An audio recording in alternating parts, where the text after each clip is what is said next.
Hi, and welcome to the Complaining Cow Consumer Show on East London Radio with me, Helen Dudney. And today I have with me Lindsay Edwards, who's a personal stylist, world's best, I hear. So, Lindsay, welcome.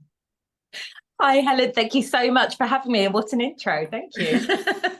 Well, now you're gonna prove it, haven't you? So Absolutely. Pressure's on now. yeah, absolutely. So tell everyone what it is that a personal stylist does. Well, Helen, I work with so many different types of women. I think what they really have in common is that they've lost confidence in some form in relation to their image and how they look. I see women who perhaps have gone through the birth of a child and their body shape's changed. They've gone through menopause and again, their body shape's changed. There could be a real alteration in their life. Perhaps their marriage has ended. Perhaps they've got a new job. There always seems to be a real shift in something in their life, which makes them reassess their wardrobe and face the frustrations that they have with it. So when I see ladies, I'm focusing on a few main topics. I'm focusing on the colours that suit them, the styles of clothing that suit them, and how they can shop in a sustainable and low-cost way to build the wardrobe of their dreams. How long have you been doing this? I've been doing it for coming on for 5 years now. And what did you do before? Before becoming a personal stylist, I worked in education. I worked at the local college and I arranged all the work placements for the adult learners that were studying childcare and health and social care. So very, very different from what I do now. Yeah, really different. I think the way that came about was soon after my children were born. It's totally personal how people deal with the early years, but I wanted to be with my children rather than pay for childcare. So I worked in education. I trained as a childminder when they were very little, so I could be at home with them. When they were a little bit older, I worked at a preschool. I was basically stalking my children. And then when they were old enough to go to school, I worked at a college, I think I said earlier, for about 7 years. And I really, really enjoyed it, but I was absolutely going down a career path that was around me being around the children as much as I could be. And I think I got to a point where I thought, I don't actually have to work in childcare to do that. I could do something completely different and still have the school holidays and weekends. So I just really, really reassessed what I wanted to do. And I'd always loved fashion, always loved being with women and supporting them and helping them. So for me, it felt like a really, really great transition that just made sense. So tell me about the challenge that you set yourself last year, and I think you're carrying it on this year.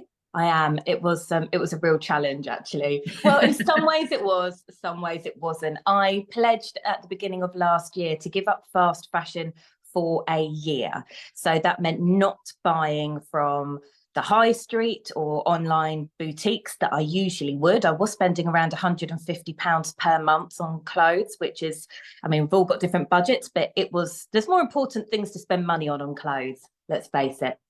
So I wanted to cut back on that. I wanted to shop more sustainably because I'd recently completed a certification with the London College of Style surrounding sustainability and the detrimental effects of fast fashion upon the environment.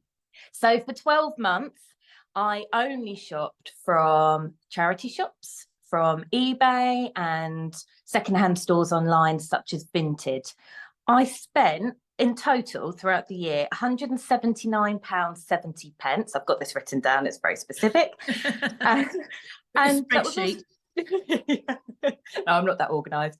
That was all spent in local charity shops. I purchased 23 items altogether, but they came in at an estimated cost of over £1,120. Wow. Yes. Wow. All the items were in excellent condition, 5 of which still had their original tags on. I got a Ralph Lauren jumper for £18 in pristine condition that sells online for £150. I purchased my son a Tommy Hilfiger gilet for £12. Similar ones sell online for £175. So I got some really high-end items at a really, really low cost. Well, give us some tips on how you do that, because I never see those bargains ever. I think probably one of the best tips I've got for finding those items is to go to charity shops possible in slightly more affluent areas. So that's Okay. probably my biggest tip. And just really keeping your wits about you. I think it's so easy to get lured into by those low prices on price tags and think, oh, only £3, only £4, but they can still add up to quite a lot of money if you're not shopping sensibly. So I think it's still just being very aware of what your true style is, what items you do actually get wear out of, and making sure that you're sort of buying in line with that, really. Do you ever hire and rent stuff? I do. I have done for special occasions. There are, I don't know if I can mention brands on here. You can mention whatever you like. We're totally independent. Okay. So you can mention everything that will help us all. Oh, brilliant. There's a fantastic brand called Hire Street. So not High Street, Hire Street online. And they have some fantastic pieces. I've hired quite a few items from them. There's another brand called By Rotation, which is very good as well. And how do they work? So you shop online as you would typically by purchasing online. So they have their full stock available on the website, and you really can just trawl through and see what catches your eye. You can shop by dresses, shop by filtering just to see trousers, for example. And then when you click on the item, they'll show you what availability they have on the dates that you're wanting to hire it. Size wise, for instance, and then if it's available, then you can click to purchase it. I think usually they give you around a week's hire for each item. And what happens? I mean, the thing is, there's a fear there, isn't there, that you're going to order something and it's not going to fit. So, have you then lost out because you've had to pay for the hire? I haven't personally, because what I do, and this might be a little bit of a clever hack for people, it's really difficult sometimes, I think we all know, to shop online because sizing is so different. Even when you're in the stores, you can be a completely different size within the same store. So I would say make a note of your own body measurement. So knowing your leg length, knowing the measurement of your waist and your hips and your bust and your arm measurements, so you can actually, on the size guides online, not just for renting outfits but for purchasing online in general, clothing wise, you can actually check the size guide to see if those measurements are going to tally up with your own, to find out whether it's going to be a good fit or not. Right, I might try that. I might try that because I don't, I think it's really useful for people with particularly for the special occasions. If you are like me and you never wear a dress, and you've got a do coming up and you need to wear a dress, it's so expensive just to buy a posh frock. So, absolutely, you can save a lot of money buying online, but also, swap with your friends. And I've got a good group of friends where we regularly swap clothes. I mean, we're similar sizes. You do need to have friends of a similar size for it to work. But that can be a really nice way to sort of share your wardrobe as well, for when you have got those occasions where you're having to wear something that perhaps you wouldn't usually wear, but a friend wears more regularly, for example. Have you sort of run or been to like the swishing parties? I have. They're brilliant. Yeah, I have to say I've only ever heard of them, but they look fantastic. Oh, Helen, you need to get to one. They're absolutely amazing. So much fun. Well, tell our listeners a bit more about it. Okay, so the clothes swishing events or clothes swapping events that I've been to, there's usually quite a build up before they start. So when you see one advertised, they'll usually say about starting to find items within your wardrobe to drop off maybe a few days before the actual date of the clothes swap. So you can not only donate your own clothes, but also on the night you can turn up and view all the other clothes that other people have donated as well. Sometimes it works in that if you donate 5 clothes, you get 5 tokens to spend on the night. But there's usually you can purchase tokens as well, so you're not just having to rely on swapping your own clothes. And it's just it's a really lovely, sustainable, low cost way to shop, and a lot of fun. If it's done well, there's a really good buzz on the night. You can usually view the clothes for maybe half an hour but not pick anything up, and then quite often then they'll say the event's now open, go and grab the items that you've seen. So there's a bit of a frenzy, but there's a really good buzz. It's lots of fun. Is there a mad dash for like certain items? Yeah, don't wear your heels, wear trainers so you can run really quickly. And does that tend to be just women, or is it wider than that? I think it probably is wider than that, and I really hope that it is. But I have to say, the clothes swapping events that I've been to have been aimed just at women. But I think that would be a really good thing if it does expand to be a bit more inclusive of the men as well, because they're just as interested in clothes and fashion as we are. Yeah, do you think the swishing is a growing trend? Because I heard about it sort of a few years ago, but I don't seem to sort of see or hear about them any more than I did a couple of years ago. No, I think probably the first one that I went to was actually maybe about 15 years ago, Oh, and wow. I'd never heard of it before then. That felt Mm. like a very kind of new concept.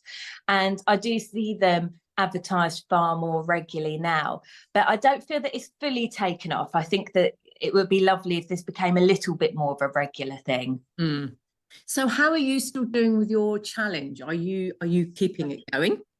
Well, I am for the most part. I mean, I love a charity shop. I really, really do. I'm such a champion of them. And I'm very lucky where I live. I think we've got 5 in the local town of Biggleswade where I live. So I've got really good, easy access to them. And I will always shop from second hand or from charity shops as my second port of call. My first port of call would always be to check inside my own wardrobe, to check inside that first to see actually if I've already got something that fits the bill. Perhaps I can wear clothing that I've already got in a slightly different way. Perhaps I can alter things. I could swap the buttons on items. I could dye some clothes. So you can always have a lot of fun within the wardrobe that you already own to give it a new lease of life.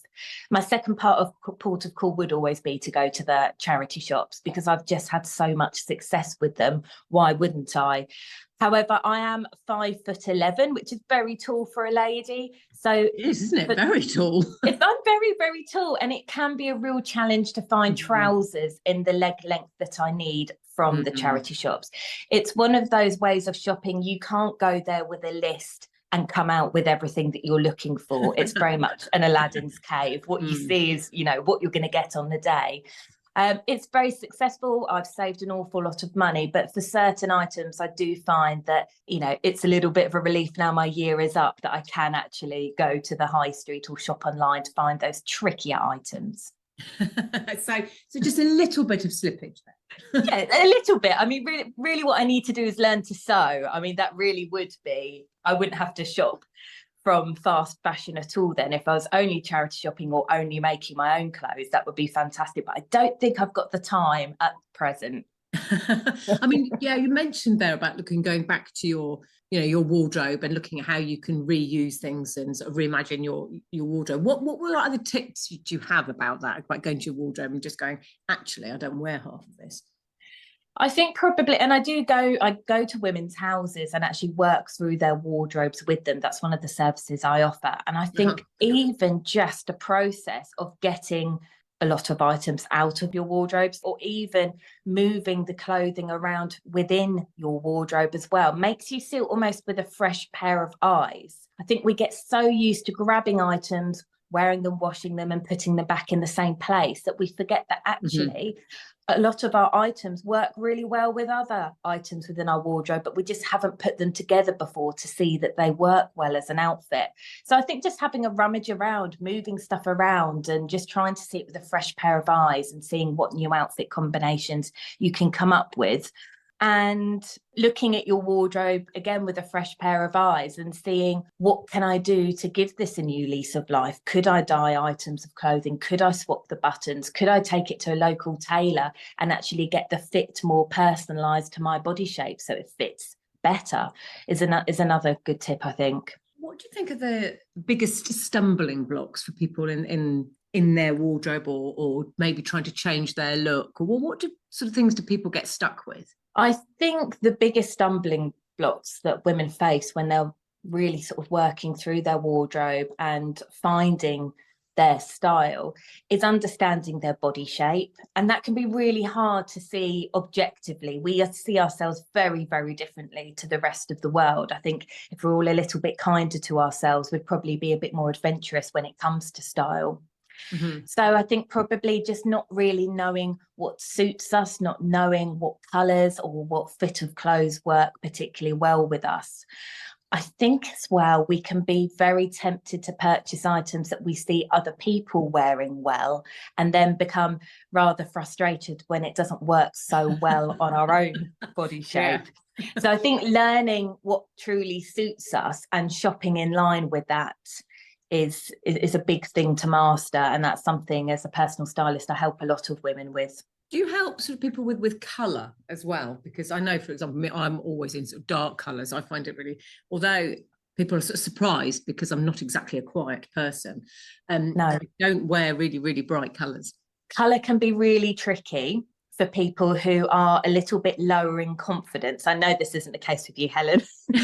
Well, you know, it is not just because you're loud doesn't necessarily mean that you're confident. I'm probably not confident That's enough true. to wear the bright colours. Yeah, it can be tricky. I think sometimes, particularly the women that I see, where their confidence is a little bit lower, they will naturally gravitate towards the clothes that they feel that perhaps they can blend into the background a little bit in. Perhaps they're purposely trying to hide, or, you know, just playing it safe. I think it's very easy to opt for blacks and greys because they're so readily available in the shops as well. And it just feels an easy choice. And I think black clothes, you know, people feel that they're very easy to mix and match with other items within their wardrobe. It doesn't take quite so much thought as wearing brighter, bolder colours. But colour is so important. It really does have a huge effect on how we feel, and also the way that other people perceive us wearing those colours as well. So I am trained as a colour analyst from Colour Me Beautiful. So I do work with women who come into the studio. I do ask that they come in makeup free, so that they're not wearing any colours that will interfere with the process. I sit them down in front of the mirror after a cup of tea, of course, and maybe a couple of biscuits. I was going to say, and the biscuits. You've got the biscuits there. Biscuits, tea, and then sitting down in front of the mirror. And we work through over 135 colour drapes, and I really do find a personalised palette of colour that works with their eye colour, their skin tone, and their hair colour. So no colours are washing them out. No colours are too strong or too bold. They really are wearing the colours that give them that radiance and that glow and make them feel really confident when they step out the door each day. Maybe you should do you have a session with me? I wonder what colours you would choose for me, Lindsay. Let's do that. Yes, absolutely. I wonder what colours you would choose for me. So I'm not always in black, and you can see my image on here on the Zoom that there's a burgundy. I do like burgundy, but it's very difficult. And also, I think, you know, sometimes people say green suits me, but I don't like green. You know, do you ever have people sort of come to you and go, actually, I don't like the colour that you're choosing. I don't like that colour, even if it does suit me. It happens all the time, but it's fine because there's so many colours which suit an individual. There's plenty to choose from. Everyone that leaves my studio leaves with a fabric swatch wallet of 42 colours. So there's always going to be some that they're less keen on, but that's fine. Don't focus on the colours that you don't love wearing. There's so many other colours out there. I have lots of people that are really funny about green. It's really, really interesting. And yellow can be another one as well. Oh, really? I have No, I lots. don't think I've got anything that's yellow. Really, really interesting, isn't it? Lots of people love teal. That seems to be a bit of a favourite colour. That, you know, when we're talking about the greens, it does tend to be more the teals and the turquoises that people prefer. And I have people that aren't keen on colours for certain associations as well. So sometimes I'll come to a colour and they go, oh, I don't like that at all. I'll say, oh, I wonder why, because that always gets the conversation going. And 9 times out of 10, they'll say, it was the colour of my school uniform. Right, there we are. The green was. We've got it. Green uniform. Bottle green. I mean, how horrible. Yeah, horrible. So many nicer colours out there. I think always focus on the colours that you love, and also, this sounds very cringy, but love you back. You've got to focus on the colours that make you look great as well. So what colours do you think suit you? So I've got very warm colouring, but quite soft colouring as well. So I have a lot of freckles. I've got a very sort of golden undertone to my skin, but I'm quite fair. I've got light hair. It's not fully natural, I'll be honest with you. I do have the highlights put through there, but generally soft colours that are quite warm. So like the terracottas, the rusts, a mustard looks good on me, a moss green, navy works well because I've got dark blue eyes, coral, salmon pinks, those sort of shades do work particularly well on my colouring. On the other sort of side, do you ever sort of look at people and think, well, that colour doesn't suit you? Yeah, I do. Funnily enough, I was out for a meal last night, and at the next table, there was a lady with very, very cool colouring, very sort of white hair, rosy cheeks, which is a real sort of indicator that somebody's got quite a cool skin tone as well. And she was wearing an outfit which consisted of a lot of orange and yellow tones, very warm colours, which are in contrast with her cool colouring. But she was dining with a friend who was she was a real redhead. She had the auburn hair, lots of freckles like I do, and she was wearing grey, very cool colours. And I basically just wanted them to swap outfits, and they would have looked incredible. I didn't say anything though. I just quietly got on with my dinner. Yeah, they just need to have their own swishing party, didn't they? They do. Just the two of them. They'd have a great time. I mean, it's funny because a couple of years ago now, I was in Next and I saw a top that I really liked, and they had it in black and they had it in cream. And I thought, do you know what? I'm always buying black. I'm always buying black. I'm going to buy the cream. And then I wore it on telly, and my mum pointed out that actually my hair colour, as it's grey, just blended into the top. And then, of course, I couldn't unsee it. And now that's sitting in my wardrobe now, never been worn. And I'm thinking, I wish I'd bought the black now. I wish I'd bought the black. I wish I had stayed with what I usually buy. So it's like, but what a shame. It's so obvious. Don't buy a top the same colour as your hair. That is so stupid.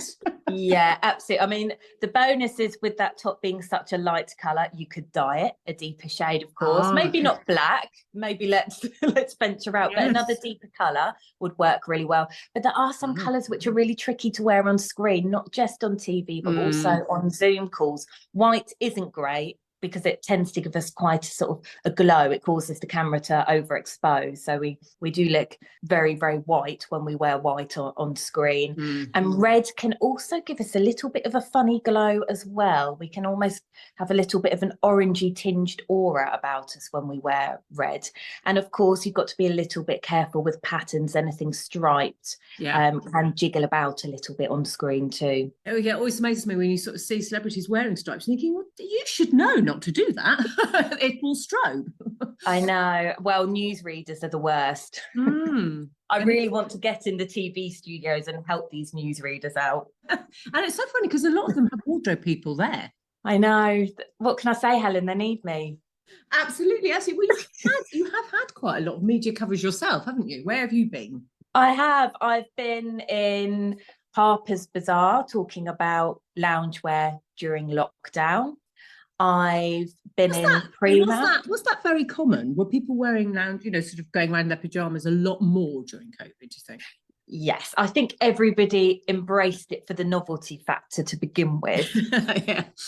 But then I had lots of women getting in touch with me, feeling like the overall motivation, their mindset had really started to dip. And I think it's because we all just went a little bit sluggish. We were a little bit too comfortable in the loungewear. And it's amazing how when you start to wear something that is maybe a little bit more structured, you sit up a little bit straighter. If you're wearing sort of clothing in maybe reds or yellows or oranges, it increases our energy levels. The clothes that we wear are really, really important, and it's really a good thing in the mornings to open our wardrobe and actually think about the day ahead. What have we got going on? Do we need to be quite assertive? Have we got a meeting coming up? Have we got to be quite powerful today? Or perhaps are we feeling a little bit jittery, a little bit stressed, and we need to go more for like the blues and the creams and the turquoise tones that are going to make us feel a little bit more relaxed. So it's interesting how colour in the clothes that we wear can really, really alter the way that we feel. So that's interesting. I will go back. I do remember that I asked you about media, but you touched on a really interesting point there, I think, which is, do I need to feel powerful today? Now, there's always been, hasn't there, this feeling of when women are wearing suits, they're power dressing, but actually then there's a whole other argument about, why can't women wear what they want and actually be powerful and assertive and be a strong woman without being aggressive, just because of what they wear? What are your thoughts about that? I think the most important thing is recognizing how you feel when you wear clothes. So it's not always about dressing how you think you should dress and how other people expect you to dress. Of course, there's always going to be certain stipulations with rules and regulations with workwear, for example, where you're slightly dictated to. But if you've got a bit of free rein over what you wear, I think it's really important to actually look inwards a little bit and think about how clothing makes you feel. I don't like wearing suits. I don't like wearing anything that is too restrictive or structured in any way. I know that if I wear red, I feel a lot more powerful. And also leopard print, any kind of animal print also seems to give me a little bit of a boost in confidence. And that's just something I'm aware of and I tap into if I've got anything coming up where I feel like I just need that extra little bit of oomph to the way that I'm feeling for that occasion. Yeah, I think what we're saying is dress for yourself, isn't it? It's dress for yourself. Absolutely. And, we could dress in a way that we feel that we ought to. So, for example, perhaps power dressing and wearing suits. But actually, if we don't feel good in it and we don't feel comfortable, that has a real effect on the way that we are perceived by other people. They won't be able to put their finger on it, but they'll know that something is just a little bit off about us. And it will be that we're just not feeling that great in ourselves because of what we're wearing. Yeah. So tell me a little bit more about the media that you've done that you think has, when an outlet has covered what you do, how you've empowered women. I've been in Prima magazine talking a lot about colour and the psychology behind colour, how it makes us feel when we wear these certain shades and how we are perceived by other people when we wear them as well, and really how to wear those to our advantage. I've also been in Good Housekeeping magazine talking about colour and talking about finding clothes that really represent our style. And most recently, I was in the Metro talking about Princess Eugenie's style throughout her maternity wear that she wore to the King's coronation last weekend. So it's a real mix. I think I've been in around 30 publications. And also last summer, I was on Bargains Brits on Benefits, giving some tips on how to shop for items at low cost. So how you can still have a wardrobe which is full of style without having to spend too much money. So that was really good fun as well. Well, tell you what, give us some of those tips. And what I want to know is how easy and how do I go about dyeing some of my clothes? That cream top for a start, I'm going to do it. I want it blue. You want it blue? Okay. So when it comes to dyeing clothes, I would have a little look on Amazon. I'm sure there are other shopping outlets available which stock it. But Amazon is great for stocking a brand of dye called Dylon, spelled Dylon. It's the only brand I use. It is so incredibly easy. You can get pods of dye. That was kicking around when decades ago when we were playing with tie-dye stuff. Absolutely. It's altered slightly in that you don't have to do it in a bucket anymore. Hallelujah. Excellent.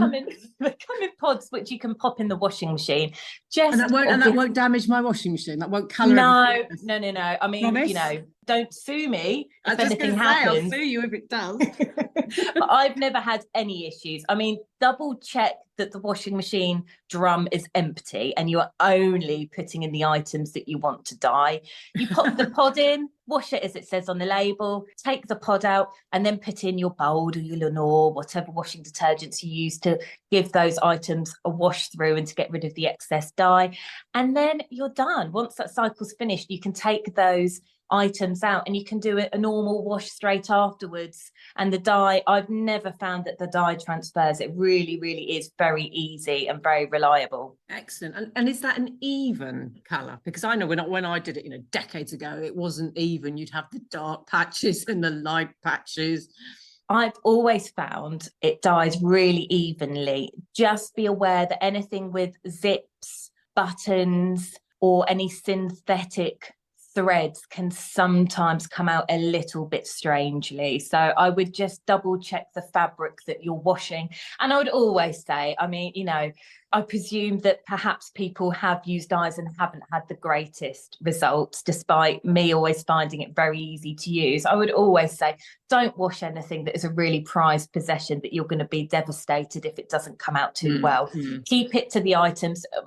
They've seen better days, perhaps they're a little bit tired, a little bit jaded. It's not going to be the end of the world if it doesn't come out perfectly. Now I can just go and do all my cream tops. It's not going to do. Yeah, absolutely. And it's a really fun, low cost way of updating a wardrobe. Yeah, because there's no way I'm coming back from this grey. So No. it's not like I was dark and went grey, because when I was, I had my real hair colour. Obviously, cream was fine. So I'm now going to go and get all my cream tops, and I'm going to go dye them all a different colour. So thank you for that. I'll let you know how it goes. Let's finish off on a few tips for people on clothes. I think we've covered a lot, but if you've got any more, let's have a few more tips on how people can save money on their clothes. I've got a few tips for you. I think, first of all, what I mentioned earlier is always shop your wardrobe before you hit the high street. Take a look inside, see if you've already got something that fits the bill before you part with your money. Another tip would be to get creative, like we discussed. Dyeing clothes, changing buttons, or altering the fit of clothing as well can save a lot of money, and it really helps with that sustainability in reducing our fast fashion purchases. Shop secondhand, like we discussed again earlier. Check out your local charity shops, look at eBay or Vinted online. It's such a great way to save a lot of money on the items you're buying without feeling like you're going without, and you still get that dopamine hit of buying something new as well. Shop mindfully. So when you are shopping, as I said earlier, don't get too lured in by a low price point. Keep your wits about you. Would you have bought it full price? If you would have, that's a really good saving, and a purchase it is really a good addition to your wardrobe. But as I said earlier, these low cost items do add up, and there you can end up spending a lot of money overall at the charity shops or on eBay or Vinted. So do just keep your wits about you. Do think, would I buy this full cost so that I'm really getting a good saving here? And also thinking about this item that you're considering purchasing. How much wear are you going to get out of it? Does it go with items that are already within your wardrobe? Can you think of day-to-day occasions where you will wear it? If you can answer yes to all of those, then it's going to be a really versatile, hard-working addition to your wardrobe. And I suppose my final tip would be, obviously this is all about saving money, but sometimes it can be more cost effective and you can get better value from items that perhaps are a little bit higher cost initially, but are made really, really well so that the item will last you for decades instead of a few wears.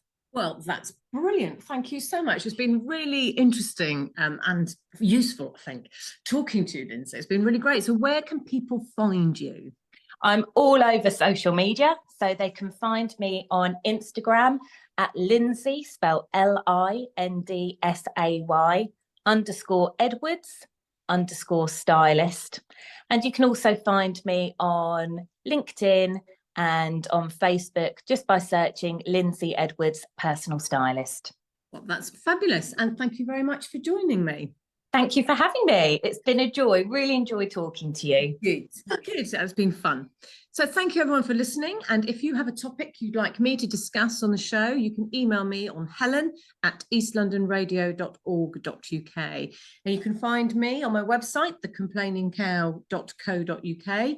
And for information on consumer issues, including rights, money saving, matters and all of that stuff, and all the other episodes of the Complaining Cow show on East London Radio. And you can also find me on Twitter @Complaining Cow and @The Complaining Cow on Instagram and Facebook. And you can also purchase my books, How to Complain, The Essential Consumer Guide to Getting Refunds, Redress and Results, and 101 Habits of an Effective Complainer. And you can get 15% discount with the code ELRCOW. Thanks very much and see you next time.